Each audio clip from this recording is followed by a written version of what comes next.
Pete Isaias is also on the mat for the Grizzlies of Fowler.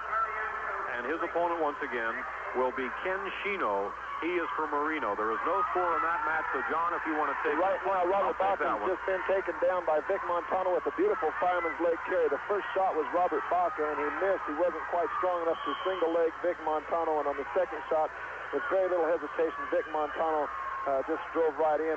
He's definitely a more physical kid than Robert Baca. On the other bout, Lenny Reese had a takedown, and he's driving his opponent right to his back. So I don't think Lenny Reese will have much trouble. As far as Class A is concerned, Fowler against Marino in this case, it is 0-0. And that match, of course, Pete Isaias of Fowler against Ken Shino of Marino. We have a pretty good view of that one from right here.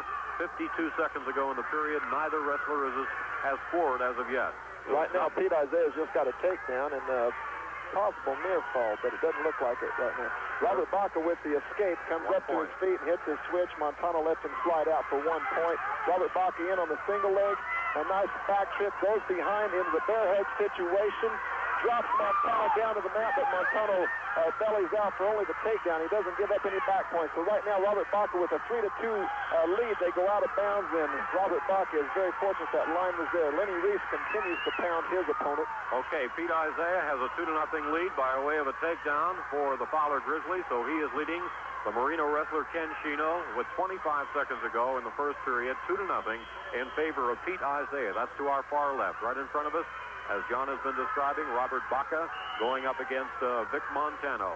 1 minute left in the bout, and Vic Montano stands up. Robert Baca just lifts him up and drills him right back to the mat. So Robert Baca maintains good control right here, wrestling an extremely good match. He's improved every time I've seen him this year, and that's what you've got to do to be a champion. We'll see if he can pull out this squeaker. Right now, Montano turns in, and Robert Baca catches him in the bear hug, drops him to his back, but Montano, with his exceptional strength, pulls out of it. And Robert Baca now in the cow catcher situation to maintain control, keeps his hands locked behind the back of Vic Montano, uses his hips, and Vic Montano, definitely the stronger wrestler, comes up with a headlock and gains a 2-point reversal. So Baca now down 4-3, but his shoulders are too steep for Montano to gain near fall. Montano just hanging on for the 10 seconds left in the first period. Meanwhile, in Class A, Pete Isaiah has picked up another 2 points after the first period, and into period 2 with 1:45 to go. Isaiah leads Ken Shino of Marino by a score of 4-0. So he is in the defensive or down position as they have 1:44 to go in the second period. Isaiah of Fowler leading Ken Shino of Marino. And this young guy from Roosevelt, Vic Montano, not young, he's a senior as far as high school age. Pretty stout, isn't he, Brian? Boy, he is a strong-looking kid. Robert Baca sees that, and he knows he's got to wrestle extremely well to pull out a victory right here. But he's a strong 98-pounder, probably the strongest I've seen this year. Robert Baca is the inventor, and I would say he can do it. I mean, he comes up immediately to start the second period with an escape to tie the score at 4-4 over Vic Montano. Meanwhile, on the other end of things, Ken Shino has come up with 2 points, so all of a sudden, now Isaiah gets 2 more points back for a reversal, and that's quick of an order, so they give each other 2 points. So it's 6-2. Isaiah of Fowler is leading Ken Shino of Marino at the far end of the match in Class A. There's 55 seconds to go in the second period there. Robert Baca continues to circle, continues to ply his ways. He's got Vic Montano hooked up in another bear hook, and Vic Montano with the Metzger, and they go out of bounds. Well, he is my goodness, what a match. And you can see that Robert Baca is standing in there with him physically, which is a tribute to the determination of Robert Baca. Lenny Reese continues to pound. He's got a 4-2 lead over there, but the score is not indicative of the kind of match that he's wrestling. Montano now stalling, and you can hear the Rocky Ford fans calling the stalling for the official. Montano backing out, and the referee does call it. Montano definitely backing out. Isaiah has picked up 2 more points, John, so he leads his opponent from Marino, Shino, by a score of 8-2 with 30 seconds to go in the second period. Robert Baca in the lateral drop set up, but it doesn't go. He goes for the drag and switches to the single leg. A nice fake drag single. He's coming out the back door. Good. The knee doesn't go down. He's behind him in good control, but the knee's got to go down to score a takedown. We'll see if he can muster that. Montano just walking for the edge. We'll see if the referee calls it.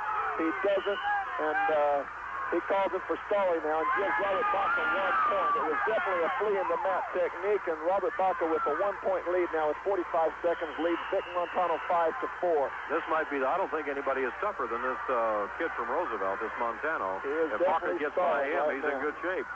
He's still stalling. He's backing up. Robert Baca trying to shoot. There comes the fireman's carry. Robert Baca into the crotch to block it off. Excellent counter by Robert Baca. Almost lulled to sleep there by the stalling of Vic Montano. Here's the front headlock. We'll see if he can shuck it behind, but they go out of bounds. Pete Isaiah, in the meantime, has a commanding lead with 1:50 to go in the match. He leads 11-2. Oh, he's just butchering his opponent. He really he's is. all over him. This kid from Marino Chino does not have a chance the way we see it from here. Right now, a lot of traffic here. Yeah, Isaiah, that's the problem. We have 4 people. A second ago, we had a clear view. Now there's 5 people in front of us, and we're going to have to bypass that and get back to Baca and Montano. Robert Baca continues to wrestle quite well. There comes the fireman's carry, and Montano switches to the duck under. A nice little move with little time left. He comes up with the last-second takedown over Robert Baca. So they'll go into the third period with Vic Montano with a score 6-5 over Robert Baca. But I would predict the way Baca's wrestling that the energy factor now is in his favor. Montano looks drained to me. Yeah, he does. Even though he's the stronger of the two physically, he looks like he may be pumping a little bit harder than Robert Baca at this point. On the other mat, Lenny Reese has an 8-4 lead with little over a minute to go in that bout. And there comes the cradle. Robert Baca in the top, puts Montano, puts him on his back, scores a 2-point near fall. Oh, boy. And Montano comes up with a 1-point escape, and now a 2-point takedown. Oh, a lot of action. So Montano maintains a 1-point lead at 8-7. Baca switches. They go out of bounds, and the referee is going to put Robert Baca back into the defensive position, and he is down by 1 point with 1:40 to go. Well, we'll get the official results for you on that Class A 98-pound event between Pete Isaiah and Ken Shino. It's all over, and as we mentioned, Isaiah had an 11-2 lead with about 50 seconds to go. The match is over. Either he pinned his opponent or time just ran out. We'll get an official ruling for you in just a little bit, but we're sure that Isaiah won that match. Well, Robert Baca comes back to his feet. Now he switches to a switch, so now he's got a 9-8 lead over Vic Montano. He sags right back into the cradle. Montano on his feet, but Robert Baca with the cradle keeps it a little tighter now, and the referee signals that the 2-point near fall has occurred. Even though Montano almost immediately bellied out of that, the referee does give Robert Baca the near fall, so 11-8 lead with a little over 1 minute to go in the bout, and Montano is definitely tied. Robert Baca continues to hold him down to the Robert mat. Baca is very impressive. Lenny Reese with a 10-4 victory over his opponent. That would be Eddie Gallegos of Falcon. Robert Baca in the stand-up position behind Vic Montano, hooks the leg. Montano tries to come in, but now Robert Baca hooks both legs, and I'm sure, Brian, that he's content to ride right there. And if he can pull out this 3-point victory, he will advance, where I'm sure he'll meet this Trojan kid who beats. I can't imagine anybody being tougher than this Montano kid at 98 pounds. I can imagine right now Robert Baca is tougher by 3 points. 30 seconds in the bout. Montano flat on his belly, continues to stall. I think he's had it. We'll see if he's trying to lull Robert Baca to sleep, and the referee calls stalling once again and gives Robert Baca an additional point. I believe so. I think so. Montano was just laying there, but the point, there's the point. The point goes to Robert Baca. Robert Baca now a 4-point lead with 24 seconds in the bout. On the other mat, now we have Pete Gomez coming up against Barrientos, and this is definitely a match that we want to keep track of. It's one of the better matches of the tournament.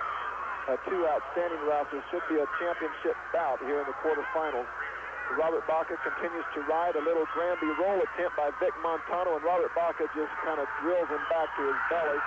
10 seconds to go. Robert Baca in the tight waist, trying for maybe one more cradle. Puts the leg in, comes with the basket on the edge of the mat, but Robert Baca has got him in the banana split with 2 seconds. A no near fall as it stays out there. Robert Baca pulls it off. And now standing bout. This Robert Baca has improved. If he continues to improve, I'm going to have to refigure my pre-tournament favorite. He's going to beat Lenny Reese if he keeps this up. So he wins 12-8. And as I mentioned before, we don't have anything official, but I'm almost certain that Pete Isaiah Fowler won his match over Ken Shino of Marino. So things are off to a good start for the area wrestlers, and Charlie White jumped about as high as anyone could jump, unless your name is David Thompson or something like that, when Robert Baca won that match. And he has every reason to be happy and be proud of Robert Baca, who has really come a long, long